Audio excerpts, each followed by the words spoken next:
က်ရုံတွေဘုံကျဲခံရပြီးမိနစ်ပိုင်းအကြာမှာပဲအစ္စရေးကိုလက်တုံ့ပြန်တိုက်ခိုက်ခဲ့တဲ့အီရန်အစ္စရေးနိုင်ငံအနှံ့မှာပောက်ကွဲမှုတွေဇက်တိုက်ဖြစ်ပေါ်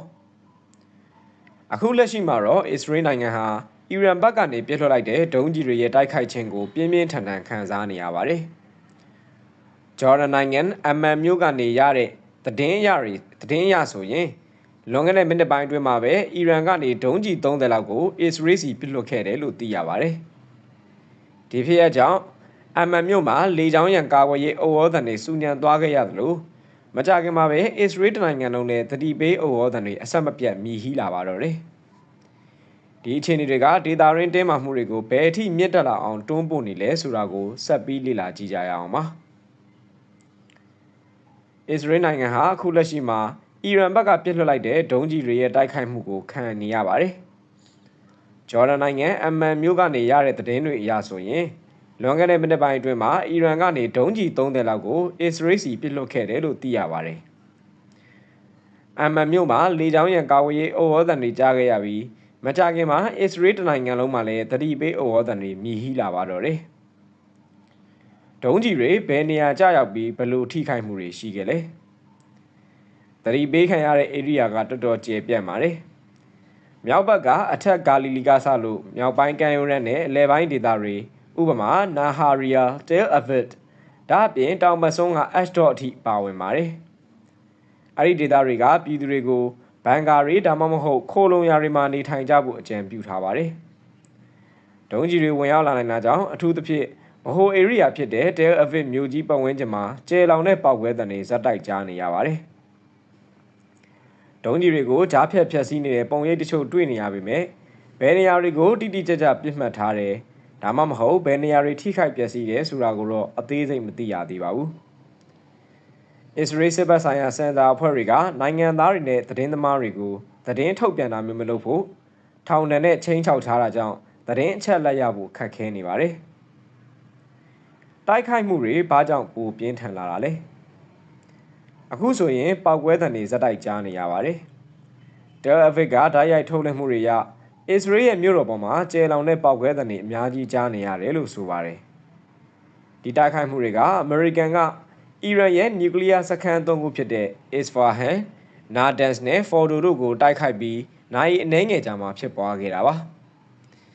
အစ္စရေးစစ်တပ်ကလည်းအီရန်ကအစ္စရေးစီဒုံးကျည်တွေအများကြီးပြစ်လွှတ်ပြီးဖြစ်ကြောင်းအတည်ပြုခဲ့ပါတယ်ဒါကတော့တဲလ်အဗစ်ကနေရတဲ့ဓာတ်ရိုက်ပုံတွေနဲ့အတန်တွေအရဆိုရင်ပထမဆုံးချိန်ပြင်းပြင်းထန်ထန်တိုက်ခိုက်ခံရတာဖြစ်ပါတယ်ပြီးခဲ့တဲ့ရက်သတ္တပတ်အတွင်းအခြေအနေကဘယ်လိုလဲပြီးခဲ့တဲ့ရက်သတ္တပတ်အတွင်းမှာလည်းအီရန်ဒုံးကျည်ရာပေါင်းများစွာကိုအစ္စရေးကပစ်လွှတ်ခဲ့တာကိုတွေ့ခဲ့ရပါတယ်အစပိုင်းကတော့ဒုံးကျည်များစုကိုကြားဖြတ်ဖျက်ဆီးနိုင်ခဲ့ပေမဲ့ပြီးခဲ့တဲ့ရက်အနည်းငယ်အတွင်းမှာတော့ဒုံးကျည်အရေအတွက်နည်းသွားခဲ့ပေမဲ့ပျက်စီးဆုံးရှုံးမှုတွေကတိတိတသားပိုများလာပါတယ်အထူးသဖြင့်ဗီဒီယိုတွေနဲ့ဓာတ်ပုံတွေထုတ်ပြန်နိုင်ခဲ့တဲ့နေရာတွေမှာပိုပြီးထင်ရှားပါတယ်ဒုံးကျည်တွေဘယ်နေရာတွေမှာတိတိကျကျကြားရောက်ခဲ့လဲဆိုတာအားလုံးမသိရသေးပါဘူးဒါပေမဲ့သိရတဲ့နေရာတွေမှာတော့အဆောက်အုံတွေပြိုကျတာအစ္စရေးလူမျိုးတွေသေဆုံးပြီးအပျက်အစီးတွေအောက်မှာပိတ်မိနေတာအခြေခံအဆောက်အုံတွေကြီးကြီးမားမားပျက်စီးတာတွေကိုတွေ့ခဲ့ရပါတယ်ဆိုလိုကဆေးရုံလိုမျိုးအဆောက်အုံတွေနဲ့တခြားအဆောက်အဦတွေကလည်းအစ္စရေးမှာထိခိုက်လွယ်တဲ့နေရာတွေဖြစ်သတ်မှတ်ခံရတဲ့အနီးအနားကနေရာတွေကိုပြစ်မှတ်ထားတဲ့ဒုံးကျည်ပေါက်ကွဲမှုတွေရဲ့အပူဒဏ်ကြောင့်ကြီးမားစွာထိခိုက်ပျက်စီးခဲ့ရပါတယ်ဒီအခြေအနေကြောင့်အစ္စရေးတို့ကတော့သူတို့ကိုယ်သူတို့ပြင်ဆင်နေကြပါတယ်မနက်ပိုင်းမှာပြောခဲ့သလိုပဲအစ္စရေးဟာကနဦးတုံ့ပြန်မှုကအမေရိကန်တပ်ဖွဲ့တွေစီကိုမဟုတ်ပဲအစ္စရေးစီကိုတိုက်ရိုက်လာလိမ့်မယ်လို့မျှော်လင့်ထားကြောင်းနိုင်ငံသားတွေကိုကြိုတင်ပြင်ဆင်ထားခဲ့ပါတယ်အခုတော့အဲ့လိုအခြေအနေတွေကတကယ်ပဲမြင်မြန်ဆန်ဆန်ဖြစ်လာနေတာကိုတွေ့ရပါတယ်အစ္စရေးဟာမြောက်ဘက်ကနေဟစ်ဇ်ဘိုလာပါဝင်လာနိုင်ခြင်းနဲ့ပတ်သက်ပြီးလဲစိုးရိမ်နေပါတယ်ဟစ်ဇ်ဘိုလာသာဒီပြိပခါမှာပါဝင်လာခဲ့မယ်ဆိုရင်အခြေအနေတွေကပိုပြီးရှုပ်ထွေးသွားမှာဖြစ်ပြီးအစ္စရေးတို့ပိုပြီးအန္တရာယ်များတဲ့အခြေအနေမျိုးနဲ့ရင်ဆိုင်ရပွဲရှိပါတယ်တဲလ်အဗစ်ကနေရတဲ့ဓာတ်ရိုက်ပုံတွေအရမြို့တော်မှာပောက်ကွဲသံတွေအများကြီးကြားနေရပြီးဂျေရုဆလင်ကောင်းကင်ယံမှာလည်းဒုံးကျည်ကြားဖြတ်ဖျက်ဆီးမှုတွေတွေ့နေရပါတယ် ဒီတိုက်ခိုက်မှုတွေဟာအမေရိကန်ကအီရန်နျူကလ িয়ার စကန်3ခုကိုတိုက်ခိုက်ပြီးနိုင်အနှဲငယ်ကြာမှာဖြစ်ပွားခဲ့တာပဲဖြစ်ပါတယ်။အီရန်ရဲ့နျူကလ িয়ার စက်ရုံဘုံကျဲခံရပြီးနောက်မှာလည်းကောလာဟာလသတင်းတွေထွက်ပေါ်လာပါတယ်။အမေရိကန်ကအီရန်ရဲ့နျူကလ িয়ার စကန်3ခုကိုဘုံကျဲတိုက်ခိုက်ခဲ့တယ်လို့ကြားသိရပြီးနောက်ဒီစကန်တွေတကယ်ပဲပျက်စီးသွားလားဆိုတာကိုမေးခွန်းထုတ်စရာဖြစ်လာခဲ့ပါတယ်။အမေရိကန်သမ္မတဒေါ်နယ်ထရန့်ကတော့ဒီစကန်တွေလုံးဝဖျက်ဆီးခံရပြီလို့ပြောခဲ့ပါတယ်။ဒါပေမဲ့အီရန်ဘက်ကတော့တုံ့ပြန်မှုကမတူပါဘူး။တိုက်ခိုက်မှုတွေဖြစ်ပြီးနောက်သူတို့ရဲ့နျူကလ িয়ার စခန်းတွေကနေရေဒီယိုတပ်တိကြွညဉ့်ညမ်းမှုတွေလုံးဝမတွေ့ရဘူးလို့အခိုင်အမာပြောကြားခဲ့ပါတယ်။ဒါနဲ့မကသေးပဲအီရန်ရဲ့နိုင်ငံပိုင်ရုပ်သံဌာနကဒုတိယနိုင်ငံရေးညွှန်ကြားရေးမှူးဟာဆန်အာဘေဒီနီကပိုပြီးစိတ်ဝင်စားစရာကောင်းတဲ့အချက်တစ်ခုကိုထုတ်ဖော်ပြောခဲ့ပါတယ်။သူပြောတာကတော့ Fordo, Natanz နဲ့ Isfahan လိုနျူကလ িয়ার စခန်းတွေကိုတိုက်ခိုက်မှုမဖြစ်ခင်ကတည်းကလူတွေကိုရွှေ့ပြောင်းထားပြီးသားမို့လို့တိုက်ခိုက်ခံရတဲ့အချိန်မှာစက်ရုံတွေကအများအဖြစ်လွတ်နေခဲ့တယ်ဆိုတာပါပဲဒီလိုဆိုတော့ဘုံချခံရတဲ့စက်ရုံတွေကအခွန်သက်သက်လို့ဖြစ်နေကြတာမျိုးလားဆိုတဲ့မေးခွန်းတွေထွက်လာပါတယ်ဒီအချက်တွေကအမေရိကန်ရဲ့ဘုံကျဲတိုက်ခိုက်မှုတွေကအီရန်ရဲ့နျူကလ িয়ার စီစဉ်ကိုတကယ်ပဲဘယ်လောက်ထိခိုက်စေခဲ့တယ်လဲဆိုတာကိုပိုပြီးမရေမရာဖြစ်သွားစေပါတယ်အီရန်ဘက်ကတော့သူတို့ရဲ့လုပ်ငန်းတွေရပ်တန့်မှာမဟုတ်ဘူးလို့ပြောကြားထားသေးပါဒေတာရင်းတင်မှမှုတွေပိုပြီးမြင့်တက်လာနိုင်ခြင်းနဲ့ပတ်သက်ပြီးစိုးရိမ်ကြရရှိပါတယ်အခုလက်ရှိမှာယီမင်မှာရှိတဲ့ဟူသီတွေကလည်းအမေရိကန်နဲ့အပြစ်ခတ်ရစဲရေးသဘောတူညီချက်ဟာအီရန်နဲ့စစ်မဖြစ်ခင်ကဖြစ်ပြီးအခုဆိုရင်ရွေးချယ်ကြတွေကိုစဉ်းစားနေပြီလို့ပြောကြားခဲ့ပါတယ်ယီမင်ရဲ့ဟူသီတွေကအမေရိကန်ရဲ့အီရန်ပေါ်တိုက်ခိုက်မှုကိုတုံ့ပြန်မှုကအချိန်မေးခွန်းသာဖြစ်တယ်လို့ပြောနေကြပါတယ်။ဒါကြောင့်အီရန်ရဲ့ဒေတာရင်းမဟာမိတ်တွေဖြစ်တဲ့ Hamas, Palestine Islamic Jihad နဲ့ Hezbollah တို့လည်းတုံ့ပြန်လာွယ်ရှိပါတယ်။အစောပိုင်းတုန်းက Hezbollah ဟာအီရန်ရဲ့အမြင့်ဆုံးခေါင်းဆောင်ကိုပြစ်မှတ်ထားတာမျိုးကိုသတိပေးထားခဲ့ပါတယ်။ဒီဒေတာကပြည်သူတွေကတော့အခုဖြစ်ပျက်နေတဲ့ကိစ္စတွေကိုအလွန်ကို Orwellian ဆန်တယ်လို့မြင်နေကြပါတယ်။အမေရိကန်သမ္မတကအီရန်ကိုတိုက်ခိုက်ရေးငြိမ်းချမ်းရေးအကြောင်းပြောနေသလိုအီရန်ကိုအရှေ့အလယ်ပိုင်းရဲ့အနိုင်ကျင့်သူအဖြစ်ဖော်ပြနေပေမဲ့ဒီဒေသကပြည်သူတွေကတော့ဆယ်စုနှစ်ပေါင်းများစွာ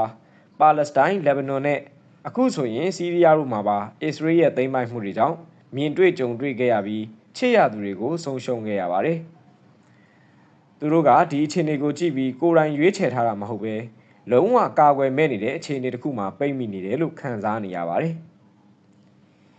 အီရန်ဆိုရနဲ့မပတ်သက်ရင်တော့မဟာမိတ်မဖြစ်ရင်တော့ဒီဒေသကပြည်သူတွေကကိုယ်တိုင်တိုက်ခိုက်ခံရတယ်လို့ခံစားရပြီးအမေရိကန်အုပ်ချုပ်ရေးရဲ့ဒီနိုင်ငံရေးအခြေအနေမှာငြိမ်းချမ်းရေးဆိုတာအစ္စရေးကိုလုံးဝလက်နက်ချတာပဲဖြစ်တယ်လို့ခံစားနေကြရပါတယ်။ဟိုင်ဖာမှာနောက်ဆုံးပောက်ကွဲမှုရဲ့ပုံရိပ်တချို့ကိုရနေပါပြီ။ဒါတွေကတော့အီရန်ကနေအစ္စရေးကိုဒုံးကျည်တွေအများကြီးပစ်လွှတ်ပြီးနောက်အစ္စရေးရဲ့ဒုံးကျည်ကာဝေးရေးစနစ်တွေကနေကြားဖြတ်ဖျက်ဆီးမှုတွေဖြစ်ပုံရပါတယ်။အစ္စရေးပြည်သူလူထုရဲ့စိတ်ခံစားချက်နဲ့ပတ်သက်ပြီးတော့အီရန်ကိုတိုက်ခိုက်မှုတွေကိုထောက်ခံမှုတွေရှိနေသေးပါပဲ။အဲဂျာဇီယာမှာတပတ်လုံးဒီအကြောင်းအရာကိုဆွေးနွေးခဲ့ကြပါတယ်။ဒါပေမဲ့ကိုယ်နိုင်ငံကနောက်ထပ်ပဋိပက္ခတစ်ခုတည်းပါဝင်လာတဲ့အခါအစ္စရေးပြည်သူလူထုရဲ့စိတ်ခံစားချက်ကိုစိတ်ဝင်စားသိကျင်စရာပါ။ဂါဇာမှာစစ်ပွဲကဆက်ဖြစ်နေသေးဖြစ်ပြီးပြီးခဲ့တဲ့နှစ်ကလက်ဘနွန်မှာ Hezbollah နဲ့စစ်ပွဲလည်းရှိခဲ့ပါတယ်။ဒီလိုမပြီးဆုံးနိုင်တဲ့ပဋိပက္ခတွေမှာကိုယ်နိုင်ငံကိုယ်အစိုးရကပါဝင်နေတာကိုအစ္စရေးပြည်သူတွေကြားမှာမောပန်းနွမ်းနယ်ခံစားရခြင်းရှိမရှိမေးခွန်းထုတ်เสียရပါပဲဒီလိုမောပန်းနွမ်းနယ်မှုရှိတဲ့တယ်လို့ယူဆနိုင်ပေမဲ့အီရန်နဲ့ပတ်သက်လာပြီဆိုရင်တော့ကြဲကြဲပြန့်ပြန့်ပြည်သူတွေရဲ့ထောက်ခံမှုတွေရှိနေသေးပါပဲအစ္စရေးပြည်သူလူထုကဂါဇာစစ်ပွဲကြောင့်ယွံမုန်းနေကြပြီးသူတို့မှာတခြားဦးစားပေးကိစ္စတွေရှိနေပါတယ်ဘင်ဂျမင်နေတန်ယာဟုရဲ့ဒီမပြီးဆုံးနိုင်တဲ့လူမျိုးတုံးတပ်ဖြတ်မှုစစ်ပွဲအတွက်လှုံ့ဆော်မှုတွေကိုလည်းပြည်သူတွေကမယုံကြည်ကြပါဘူး။ဒါပေမဲ့အီရန်နဲ့ပတ်သက်လာတဲ့အခါမှာတော့သူကပြည်သူတွေကိုဒါဟာတန်မိုးရှိတဲ့ကိစ္စဖြစ်ကြောင်းဆက်လက်စီရင်နိုင်ခဲ့ပါတယ်။နောင်လာမယ့်ရက်တွေမှာဒီအခြေအနေဘယ်လိုဖြစ်လာမလဲဆိုတာကိုဆက်လက်စောင့်ကြည့်ရပါလိမ့်မယ်။လွန်ခဲ့တဲ့မိနစ်ပိုင်းတွင်ပါလက်စတိုင်းနဲ့အစ္စရေးမှာရှိတဲ့ကိုအဆက်အသွယ်တွေစီကနေပောက်ကွဲသံတွေနဲ့ပတ်သက်တဲ့ဖော်ပြချက်တွေနဲ့ message တွေရရှိခဲ့ပါတယ်။သူတို့ကြားရတဲ့ပောက်ကွဲသံတွေကမြေငလင်လိုခံစားရတယ်လို့ဖော်ပြကြပါတယ်။ဒါတွေကကြီးမားတဲ့ဒုံးကျည်တွေဖြစ်နိုင်ပြီးပ ပါဝင်ပတ်သက်သူအားလုံးရဲ့အိမ်တွေနဲ့ပဒင်းပေါက်တွေကိုပါလှုပ်ခါစေခဲ့တာပါ။သိမ့်ပိုက်ခန့်နောက်ဘက်ကမ်းခြေထိပောက်ကွဲသံတွေကိုလူတွေခံစားနေရပါတယ်။ဒုံးကြီးတွေဘယ်နေရာမှာကြာရောက်မယ်ဆိုတာကိုသူတို့မသိကြပါဘူး။ပြောခဲ့သလိုပဲ Tel Aviv ပေါ်မှာပောက်ကွဲမှုတွေတွေ့မြင်ခဲ့ရပြီးအခုဆိုရင် Haifa မှာတခုခုဖြစ်ပွားနိုင်တဲ့သတင်းတွေကြားနေရသေးပေမဲ့အတည်ပြုချက်ကိုတော့စောင့်နေရသေးပါပဲ။ Haifa မှာဓာတ်ရိုက်ထိမှန်မှုရဲ့ပုံရိပ်အတည်ပြုချက်တစ်ခုကိုလွန်ခဲ့တဲ့မိနစ်ပိုင်းတွင်ရရှိခဲ့ပြီးအခုတော့အဲ့ဒီပုံရိပ်တွေကိုဖော်ပြနေပြီဖြစ်ပါတယ်။ Tel Aviv ပေါ်မှာကြားရတဲ့ပောက်ကွဲသံတွေလည်းရှိပါတယ်။လွန်ခဲ့တဲ့မိနစ်ပိုင်းတွင်အီရန်ကနေပစ်လွှတ်လိုက်တဲ့ဒီဒုံးကြီးတွေကြောင့်အစ္စရေးအခြေအနေကိုအနီးကပ်ဆက်လက်စောင့်ကြည့်သွားပါမယ်။ဒီကုန်းချုပ်အနေနဲ့ရှေ့ဆက်မဲ့အခြေအနေတွေဒီလိုပဲအီရန်နဲ့အစ္စရေးကြားကပြည်ပခါဟာပိုပြီးပြင်းထန်လာနေပါတယ်။ဒုံးကြီးတွေဇက်တိုက်ပစ်ခတ်မှုတွေနျူကလ িয়ার စခန်းတွေတိုက်ခိုက်ခံရမှုတွေနဲ့ဒေတာရင်းမဟာမိတ်တွေရဲ့တုံ့ပြန်မှုတွေကြောင့်အရှေ့အလယ်ပိုင်းတစ်ခုလုံးရဲ့တင်းမာမှုကအမြင့်ဆုံးအဆင့်ကိုရောက်နေပါတယ်။အစ္စရေးပြည်သူတွေဟာဒီမပြီးဆုံးနိုင်တဲ့ပြည်ပခါတွေကြားမှာမောပန်းနွမ်းနေပေမဲ့အီရန်နဲ့ပတ်သက်ရင်တော့ထောက်ခံမှုတွေရှိနေသေးပါပဲ။ဒီအခြေအနေတွေကဘလို့အဆုံးသတ်မလဲဒေတာရင်းငြိမ်းချမ်းရေးကိုဘယ်လောက်ထိတက်ရောက်မှုရှိမလဲဆိုတာကိုတော့လာမယ့်ရက်တွေမှာပဲဆက်ပြီးစောင့်ကြည့်ရမှာပါပဲအားလုံးကိုကျေးဇူးတင်ပါတယ်ခင်ဗျာ။